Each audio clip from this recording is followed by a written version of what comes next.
Considérant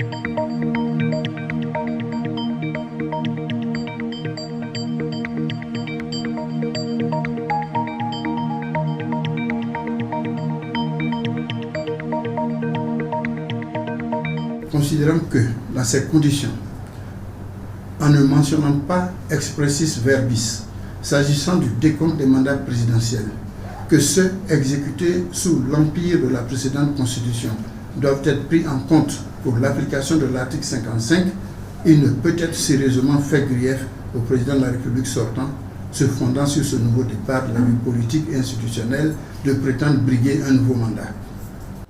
Considérant en conséquence de ce qui précède qu'il est cher de déclarer mal fondées les requêtes de M. Bédier Konan Aimé Henry et du PDCI RDA, ainsi que de M. Afi Nguessan Pascal et du FPI, et de les rejeter, de déclarer éligible M.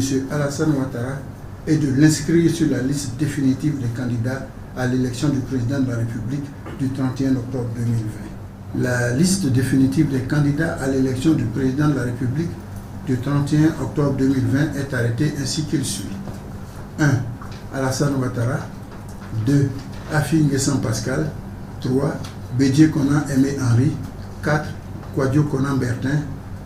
Considérant ainsi que le dossier de candidature de M. Solo Kibafouri Guillaume n'est pas conforme aux dispositions de l'article 48 du Code électoral qui subordne la validité de la candidature à la présidence de la République à la qualité d'électeur, laquelle résulte de l'inscription sur la liste électorale.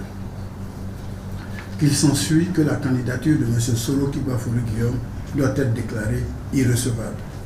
Chaque candidat à l'élection du président de la République est tenu de produire une déclaration de candidature revêtue de sa signature dûment légalisée. Que la déclaration de candidature censée émaner de M. Gbagbo Laurent ne comporte pas la signature de celui-ci, même s'il était inscrit sur la liste électorale et avait produit une déclaration personnelle revêtue de sa signature légalisée.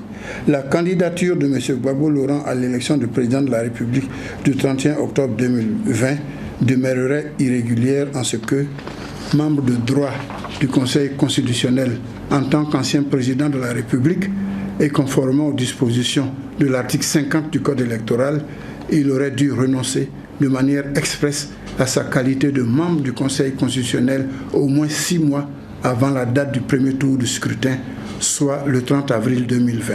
Considérant ainsi que le dossier de candidature de M. Gbagbo Laurent n'est pas conforme aux dispositions des articles 48, 50 et 51 du Code électoral et doit en conséquence être déclaré irrecevable.